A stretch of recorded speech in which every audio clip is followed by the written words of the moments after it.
हरे कृष्णा। आप सभी भक्तों का आज की कृष्ण कथा में हार्दिक अभिनंदन है। कल की कथा में हमने देखा किस प्रकार वसुदेव स्वयं अपने पुत्र को ले जाकर कंस को सौंप देते हैं। क्या कोई पिता अपने पुत्र को, जिससे हम इतना लगाव करते हैं, अपनी संतान हमें जान से भी प्रिय होती है, और हम स्वयं जाकर के उसे मौत के मुंह में डालेंगे? ये बड़ा अद्भुत है।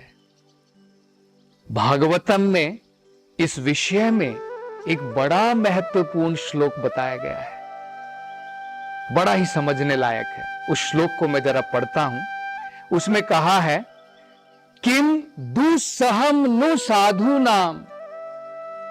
साधु के लिए सब कुछ अपने जीवन के अंदर में वो सहन करता है, अपने कर्तव्य का पालन करते हुए। किम दुस्सहम नु साधु नाम। हर एक चीज का, कुछ भी उसके जीवन के अंदर में संकट आए, विपत्ति आए, उसको सहन करता है, लेकिन अपने कर्तव्य का पालन करता है। ये साधु के बड़े महत्वपूर्ण लक्षण है। दूसरा भागवत में कहा है, विदुषाम किम अपेक्षिताम। जो व्यक्ति विदुषी है, जो विद्वान व्यक्ति है, जिसे ज्ञान है, वो व्यक्ति कभी भी अनुकूल परिस्थिति की प्रतीक्षा नहीं करता है अपने कर्तव्य करने के लिए। नहीं, जब अनुकूल परिस्थिति आएगी तब मैं अपना काम करूंगा। नहीं, किसी भी परिस्थिति में अपना कर्तव्य हमेशा करता है। यह हम वसुदेव के अंदर में देख सकते हैं। तीसरा भागवत में कहा है, किम अकार्यम कद्र्या नाम। कद्र्य नाम का मतलब होता है दुष्ट व्यक्ति, असुर व्यक्ति।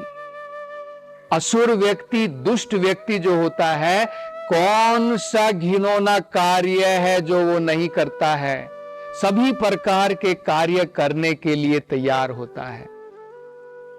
और चौथा भागवत में कहा है, दुस्त्यजम किम धृत आत्मा नाम। भगवान का जो भक्त होता है, वो कोई भी कार्य, जो भी कार्य करता है, सब भगवान को समर्पित करके करता है। हर एक चीज भगवान को समर्पण करने के बाद में ही वो कार्य करता है।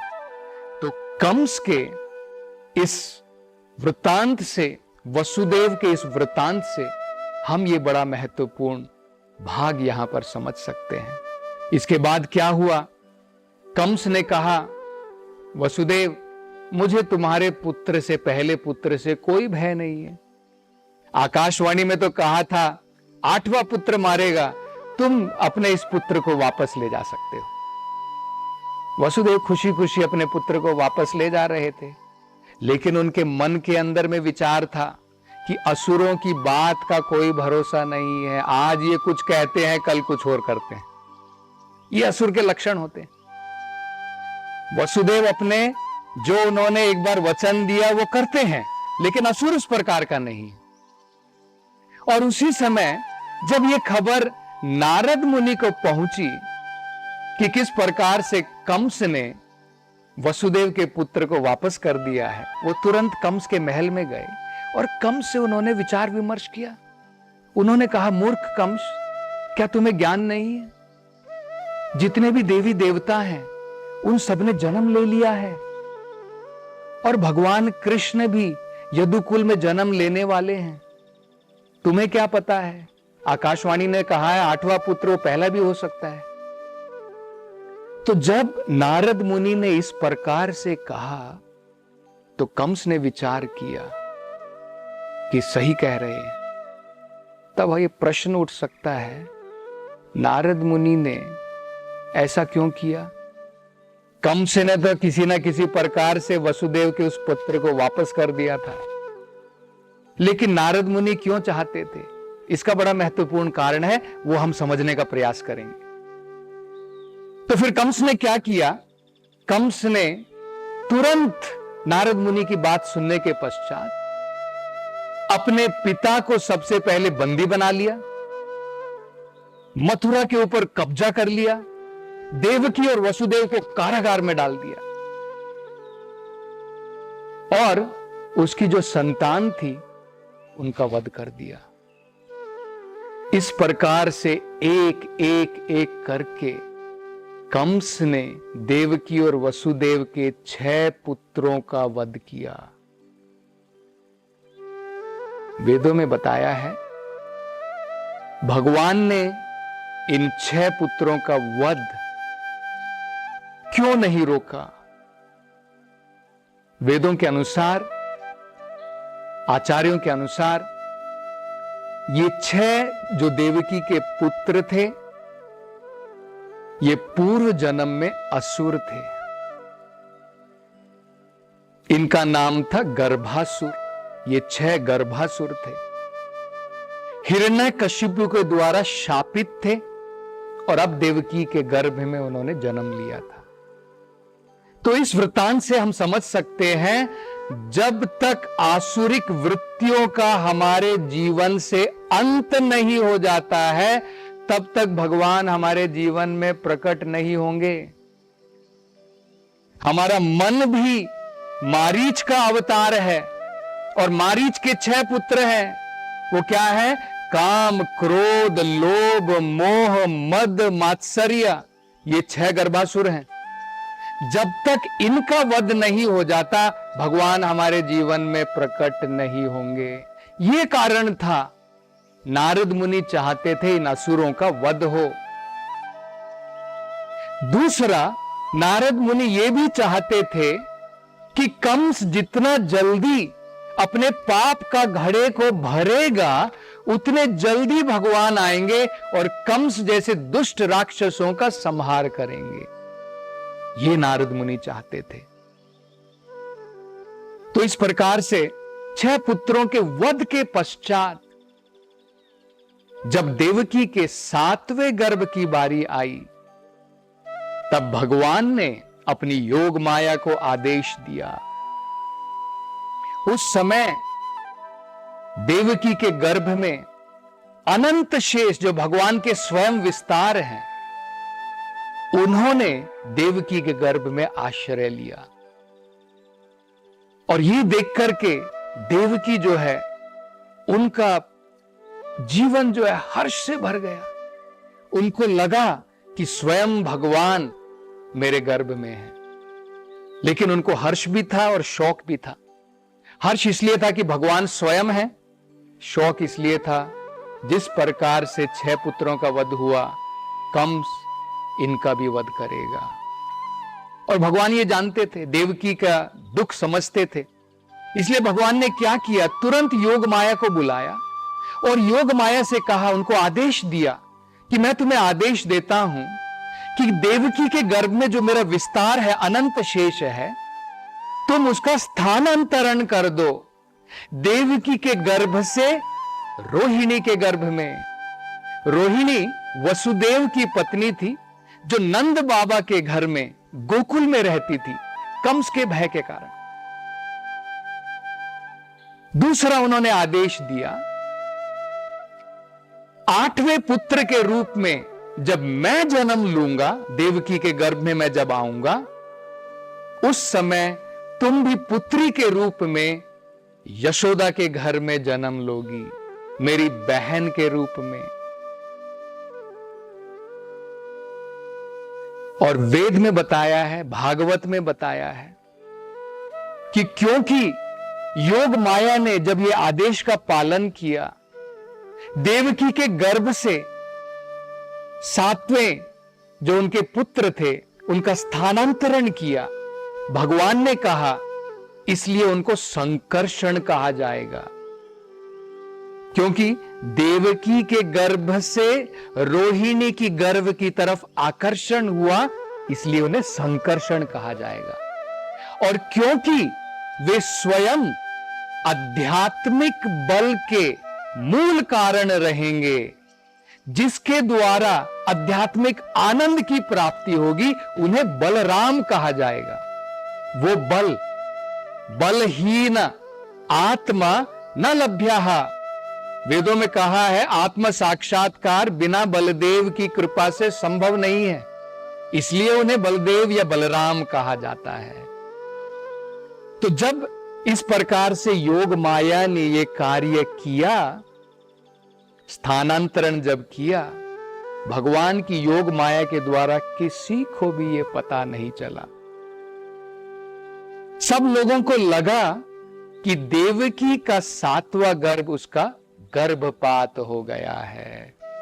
भगवत गीता में एक बड़ा सुंदर श्लोक है जिसमें भगवान अपने जन्म, अपने कर्म के बारे में बड़े सुंदर तरीके से बताते हैं। जन्म कर्म च मे दिव्यम एवं यो वेत्ति तत्वतः त्यक्त्वा देहं पुनर्जन्म नाइति मामेति सो अर्जुना। भगवान अर्जुन से कहते हैं जन्म कर्म च मे दिव्यम, मेरे जन्म और मेरे कर्म दिव्य हैं, इस भौतिक संसार के नहीं है। और अगर एवं यो वेत्ति तत्वतः, अगर उसको तत्व में कोई सही प्रकार से समझ लेगा, त्यक्त्वा देहम, इस शरीर को छोड़ने के उपरांत, मामेति सो अर्जुना, भगवत धाम में हम वापस लौट जाएंगे। इस भौतिक संसार में क्या है, हम बद्ध जीव जब जन्म लेते हैं और भगवान जब इस संसार में आते हैं, उसका बहुत अंतर है। हम जब इस भौतिक संसार में आते हैं अपनी इच्छा से नहीं आते हैं। कौन व्यक्ति है जो कह सकता है मैंने चॉइस की थी, मैंने कहा था मैं इस घर में जन्म लूंगा, मेरे मां बाप ये रहेंगे, मेरी शक्ल सूरत इस प्रकार से होगी। हमारी कोई चॉइस नहीं है। लेकिन जब भगवान इस संसार में आते हैं अपनी मर्जी के द्वारा, अपनी स्वतंत्र इच्छा के द्वारा आते हैं। यह बहुत बड़ा अंतर भगवान के जन्म में और हमारे जन्म में है। हम अपने कर्म के अनुसार अलग अलग प्रकार की देह की प्राप्ति करते हैं। भगवान स्व इच्छा से अपनी योग माया शक्ति के द्वारा, अपनी अंतरंग शक्ति के द्वारा इस भौतिक संसार में आते हैं। तो जब उपयुक्त समय आ गया भगवान का इस संसार में जन्म लेने का, उस समय भागवत में बड़ा सुंदर वर्णन बताया गया है किस प्रकार से जितने भी समस्त ग्रह थे, समस्त जितने भी नक्षत्र थे, सबने अपनी गतियां, अपने स्थान इस प्रकार से बदल लिए कि मानो बिल्कुल शुभ समय हो गया हो। संयोग होता है ना, बढ़िया संयोग बनाने के लिए ग्रह, राशि, नक्षत्र सभी उपयुक्त होने चाहिए। रोहिणी नक्षत्र उस समय जो है उसका प्रभाव सबसे अधिक था। यह रोहिणी नक्षत्र ब्रह्मा जी के स्वयं नियंत्रण में है और बताया जाता है धरती के ऊपर जितनी भी नदियां थी सब की सब पानी से परिपूर्ण हो गई। सभी तालाबों में सुंदर कमल के फूल खिलने लगे। सारे जितने भी वन थे पशु पक्षियों से भर गए। मोर जो है बढ़िया सुंदर नृत्य करने लगे। अनेकों प्रकार के पक्षी मधुर स्वर में गीत गाने लगे। हवा भी मंद मंद चल रही थी और जितने भी पुष्प थे जो खिले हुए थे उनकी खुशबुओं को लेकर के एक जगह से दूसरी जगह ले जा रही थी। वहां पर स्वर्ग लोक में, गंधर्व लोक में अप्सरा और गंधर्व जो है सुंदर गीतों के द्वारा भगवान के आगमन के लिए प्रतीक्षा कर रहे थे। तो इस प्रकार का जब सुंदर वातावरण सब जगह हो गया, यहां तक कि भागवत में बताया है कि जब भगवान जन्म लेने वाले थे, क्योंकि उससे पहले कंस ने इतने अत्याचार किए थे कि सभी घर के अंदर में अग्नि भी नहीं जलाई जाती थी, भगवान के लिए यज्ञ भी नहीं हो पाते थे। लेकिन अब खुशी खुशी सभी जगहों पर अग्नि भी प्रज्वलित होती थी। तो जब इस प्रकार से सब जगह सुख समृद्धि का वातावरण हो गया, शांति हो गई, उस समय में भगवान जो है इस भौतिक संसार में उन्होंने जन्म लिया। और भागवत में ये बड़ा सुंदर वर्णन दिया है भगवान का जन्म किस प्रकार से हुआ। भागवत में कहा है, सबसे पहले भगवान वसुदेव के मन में उन्होंने प्रवेश किया। वसुदेव के मन से भगवान देवकी के मन में गए, देवकी के मन से भगवान ने देवकी के गर्भ में प्रवेश किया। भला हम बद्ध जीव कहां इस प्रकार से जन्म लेते हैं। हम बिना माता पिता की सहायता से, पिता जीव को अपने वीर्य के द्वारा जब माता के गर्भ में छोड़ता है, तब जाकर के हमारा जन्म होता है। लेकिन हम यहां पर देख सकते हैं भगवान का जन्म कैसे हुआ। तो देवकी के गर्भ में प्रवेश करने के बाद भगवान कृष्ण ने किस प्रकार से जन्म लिया, इस कथा की चर्चा हम कल करेंगे। हरे कृष्णा।